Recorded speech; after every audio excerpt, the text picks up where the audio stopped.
Wait, I thought he came to him because he's coming to you. He comes to you, but you have to still introduce yourself, who you are, ECG, confirmation, other things you have to say. Hello, hi. My name is Dr. Iman. I'm Dr. in charge here. My name is yourself.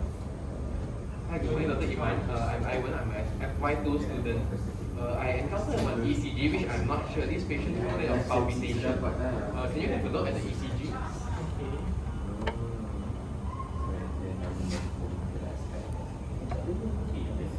Okay, do you have the details of the patient, the background of the patient? Do you know anything about the patient? Yeah, he's 20 years old, complaining of palpitation with no known medical illness. Examination wise is unremarkable. Vitals is also stable. So I encountered this ECG and I don't know how to interpret. Okay. So before we start, have you seen a normal ECG? You know how normal ECG looks like? Yes. Okay. What component is in the normal ECG? You know sinus region difference. The P wave followed by QRS complex and the P wave. Okay. So you know the morphology of each component. Yes. Okay. So in this ECG, the first thing we go through is okay. During this ECG is a sinus ECG. Okay, what is meant by sinus ECG? Do you know what it is? Sinus ECG means all the waves are seen. All the waves are seen. Yep. Okay, sinus is actually P followed by QRS complex with regular return. Okay, the rate is 60 to 100. Okay, we consider as sinus return. Okay. But in this patient, you can see it's tachycardia. Okay, how do you count the rate? Usually I just see the numbers that is written there.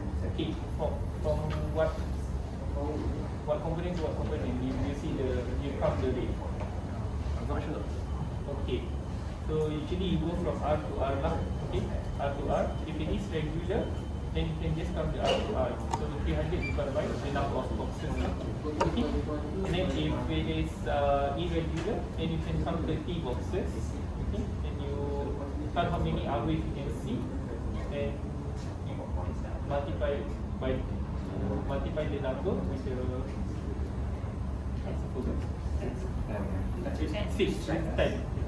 ten.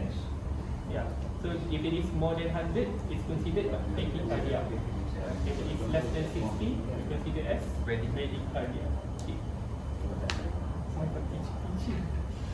Okay.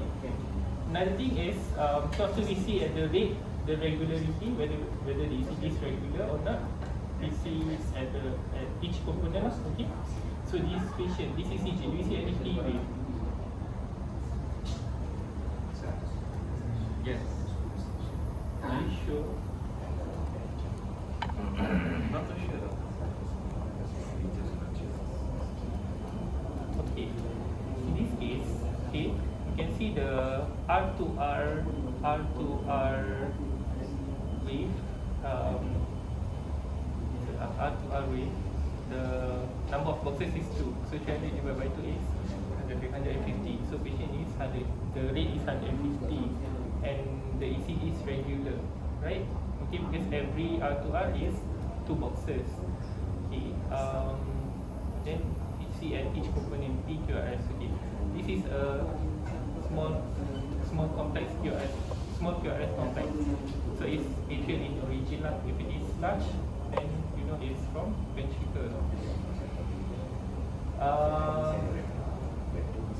This is actually a supraventricular tachycardia because it's a small complex QRS with rate more than 150 and it's regular. So it's a supraventricular tachycardia.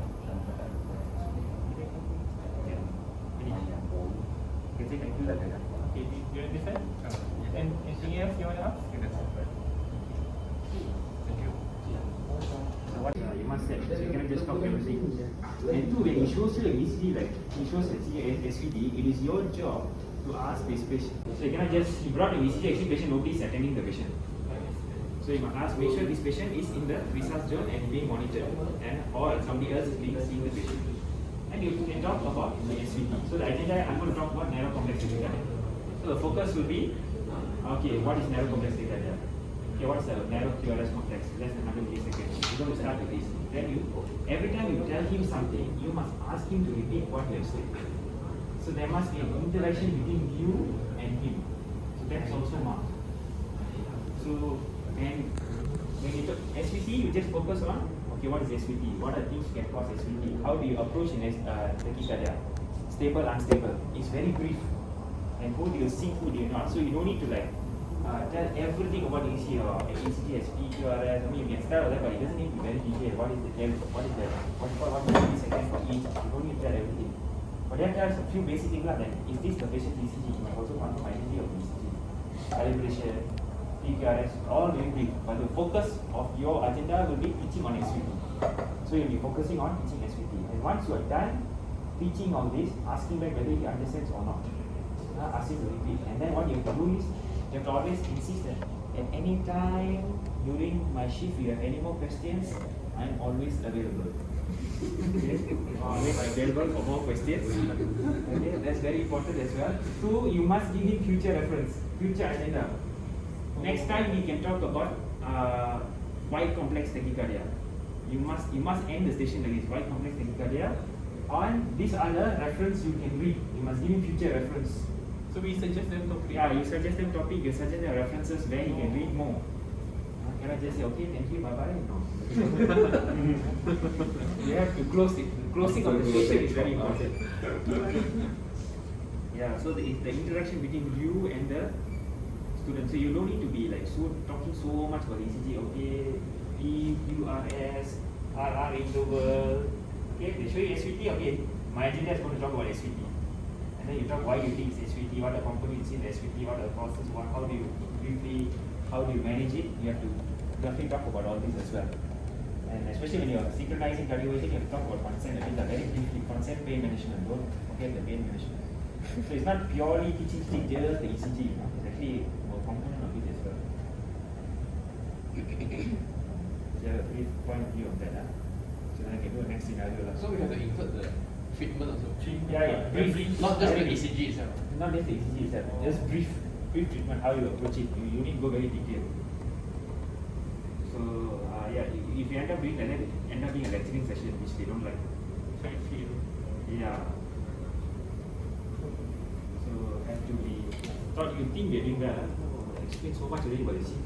I cover one part of the component only. Yeah, so there's so many other components. So you don't forget, set the agenda, what you want to teach, talk about the ECG. When you're closing, it's about do you understand?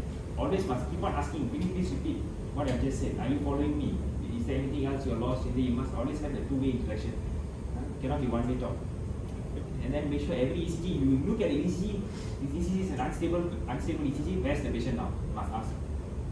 Because sometimes the patient is in triage only. Patient in triage, but actually the doctor just saw it there, but he didn't move the patient anywhere. There's one part for patient safety.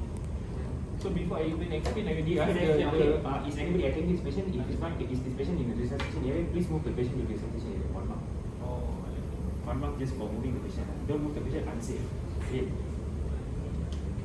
So don't. I think it's very stupid to get this for small things which you really need to follow. It's all about talking wrong.